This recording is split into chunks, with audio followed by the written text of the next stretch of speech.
Selamat datang kembali di Lensa Cerita. Pada kesempatan kali ini kita akan membahas seberapa siapkah pertanian Indonesia dalam menerima inovasi digital.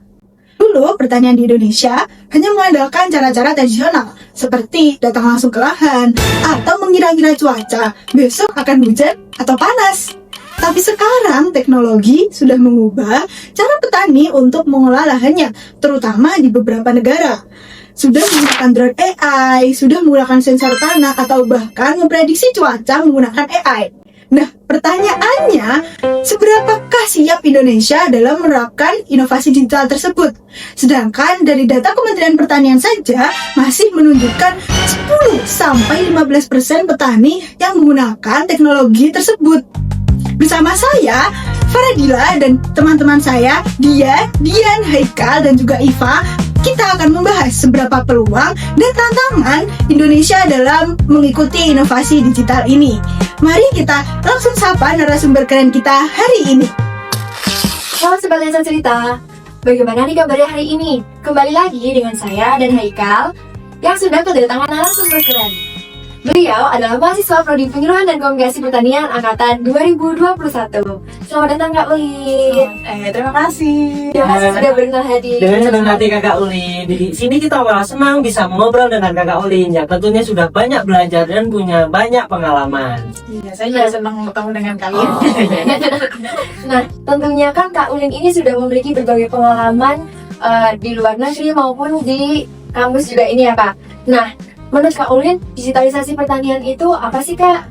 Oke, sebenarnya izin menjawab berdasarkan pengalaman saya selama di bangku perkuliahan maupun di praktikal. Di sini kalau mendengar kata digitalisasi pertanian, mungkin yang ada di otak saya langsung menggambarkan terkait dengan gadget, teknologi, data yang diproses untuk membantu proses pertanian seperti itu. Karena kita tahu kan di pertanian itu kita mengalami banyak kendala, permasalahan, dan juga kita ada tuntutan nih untuk peningkatan produksi pertanian, yang mana hal itu bisa kita selesaikan nih dengan memanfaatkan digitalisasi pertanian itu sendiri. Yang mana kalau kita tahu saat ini digitalisasi pertanian itu identik dengan IoT, lalu big data, dan juga aplikasi-aplikasi pertanian ataupun startup pertanian yang ada di sekitar kita seperti itu.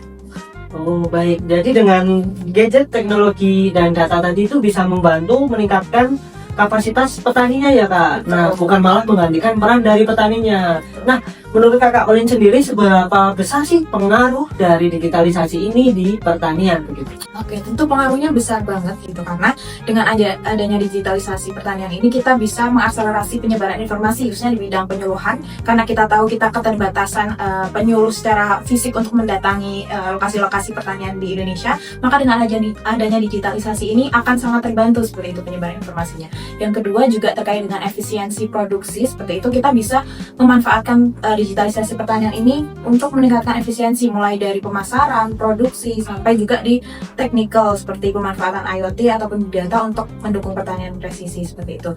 Lalu yang ketiga, kita juga bisa menggunakan digitalisasi ini untuk meningkatkan kreativitas dari petani, karena adanya berbagai informasi ini tentu petani akan bisa lebih mengembangkan pertaniannya dengan berbagai informasi yang tersedia di media digital.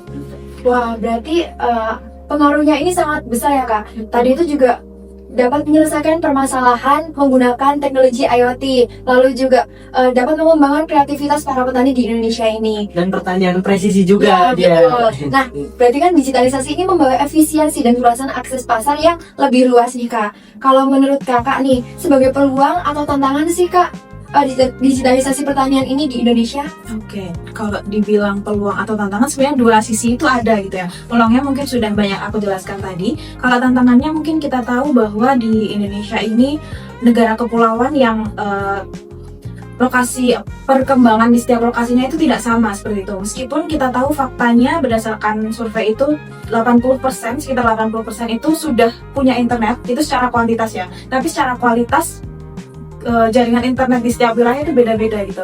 Kebetulan aku punya kenalan penyuluh di Labuan Bajo NTT, yang mana ketika dia itu melakukan mengerjakan pekerjaan yang menggunakan internet, dia itu harus pergi ke kafe gitu, karena di tempat-tempat biasa itu ada tapi nggak bisa diakses dengan baik gitu. Nah, internet kan menjadi salah satu infrastruktur pendukung adanya digitalisasi pertanian ini gitu. Nah, dengan adanya kita udah punya banyak nih perkembangan digitalisasi pertanian, tapi ketika infrastrukturnya tidak mendukung, tentu itu juga akan menjadi hambatan yang besar gitu, karena akan menciptakan gap antar petani di berbagai wilayah. Itu satu dari segi infrastruktur. Yang kedua dari segi kemampuan petani juga. Di sini kita tahu kalau pertanian mungkin menjadi salah satu sektor yang agaknya cukup tertinggal di bidang digitalisasi pertanian, karena di sektor ini juga pekerjanya itu didominasi oleh usia tua, sehingga mungkin keterbatasan untuk mengakses digital ini juga menjadi suatu hambatan. Lalu yang ketiga dari segi kebijakan yang kurang mendukung ini juga menghambat adanya digitalisasi di bidang pertanian, karena kebijakan yang ada lebih mengarah ke konsumen daripada petani sebagai produsen seperti itu. Jadi mungkin kalau menurut saya sendiri 3 kendala itu yang cukup menghambat digitalisasi di pertanian Indonesia. Nah, tadi kan ada beberapa 3 tantangan ya di sini, dari infrastruktur, kemampuan dari petaninya, dan kebijakan dari pemerintahnya. Nah, dari 3 tantangan tersebut, menurut Kakak Ulin, apakah Indonesia ini siap untuk menerima digitalisasi pertanian? Oke, kalau ditanya siap atau enggak, sebenarnya belum sepenuhnya siap.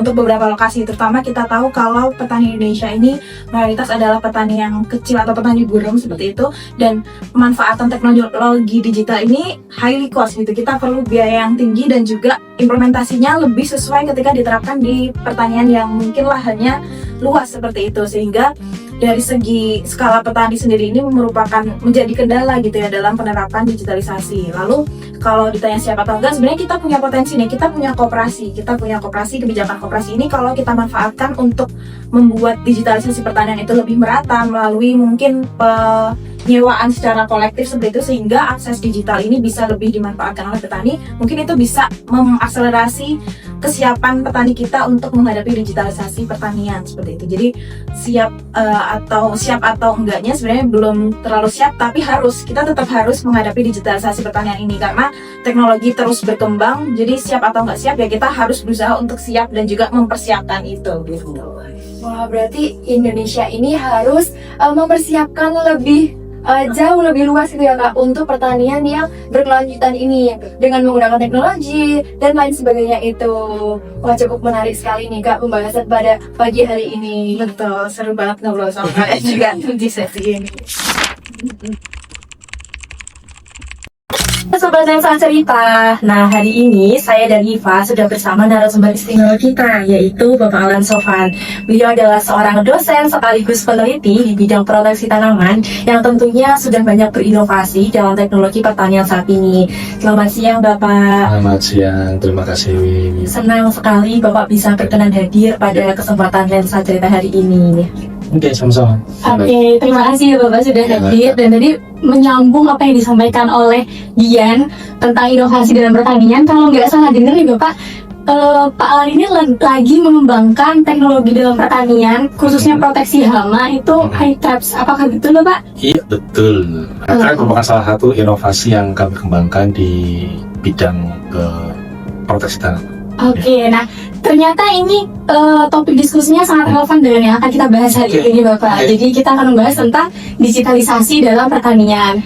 Nah, sebagai seorang akademisi nih, Pak Alan tuh memandang konsep digitalisasi pertanian itu seperti apa Bapak? Oke, terima kasih ya sudah mengajak untuk berdiskusi, bertukar pikiran terkait digitalisasi pertanian ya. Pertama, kalau menurut saya kita memandang digitalisasi pertanian harus dalam konteks yang luas dulu ya. Indonesia itu punya beberapa tantangan ya terkait pengembangan pertanian. Salah satunya adalah ketersediaan generasi muda yang mau terjun ke bidang pertanian. Nah, tentu ini paralel juga dengan permasalahan bahwa generasi tua juga sudah mulai berkurang kan karena umur, sehingga generasi muda ini harus kita dorong. Nah, salah satu upaya untuk meningkatkan ya atensi generasi muda untuk mau terjun di bidang pertanian adalah dengan mengenalkan mereka bahwa pertanian juga bisa didigitalisasi. Nah, itu yang pertama dulu ya, memastikan bahwa generasi muda itu bahwa pertanian itu bisa kompatibel dengan aspek-aspek digital gitu. Nah, yang kedua, kita juga bisa memandang bahwa digitalisasi pertanian itu mampu meningkatkan efisiensi sistem atau ekosistem pertanian. Artinya gini, produksi, marketing, ya toh, aspek-aspek yang selama ini sangat relevan dengan pertanian akan menjadi lebih efisien dengan hadirnya proses digitalisasi. Sehingga pada akhirnya ketahanan pangan yang kita cita-citakan bisa terwujud lewat digitalisasi. Ya kan? Betul. Kalau berdasarkan pengalaman Bapak sendiri sebagai akademisi dan tentunya Bapak juga kepala PIAT ya Pak, Yep. dan pastinya sudah menghadapi petani secara langsung. Kalau melihat keadaan di Indonesia khususnya di sektor pertanian sendiri, menurut Bapak apakah sudah siap dalam menghadapi digitalisasi? Ya, saya melihat sekarang kita di era disrupsi ya, Iya, di mana orang itu mau tidak mau berubah iya karena zaman juga. karena zaman. Jadi saya meyakini ini waktu yang tepat, kalau boleh dibilang tidak terlalu terlambat, untuk segera mulai digitalisasi itu di bidang pertanian. Ada banyak contoh bagaimana orang pada akhirnya menyesuaikan diri, beradaptasi dengan era disrupsi ini, ya toh? Iya. Hadirnya transportasi online, toko online.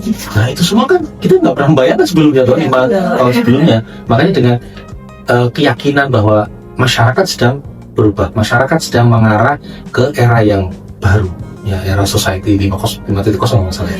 Sehingga ini waktunya kita menguatkan kembali digitalisasi, karena memang sebagai bentuk dari agility, yaitu agilitas ya, ke bentuk cara kita beradaptasi dengan era yang sudah berubah, yaitu. Dan ini akan, saya pikir akan sangat inline dengan di mana kita punya bonus demografi, yaitu banyak pemuda yang lebih banyak jumlahnya, sehingga saya pikir ini luar biasa, timingnya semoga cocok, sehingga digitalisasi anak muda dan cita-cita ketahanan pangan itu bisa hadir secara pas dan itu terwujud bersama-sama. Gitu. Jadi mau nggak mau tuh emang kita harus siap ya Pak. Harus siap dan harus kita meyakini Iya. kita juga siap, dan itu nanti betul-betul akan membawa perubahan. Dan tadi juga Bapak menyinggung tentang anak muda yang dengan Ya. digitalisasi itu kan pasti cocok gitu ya Bapak.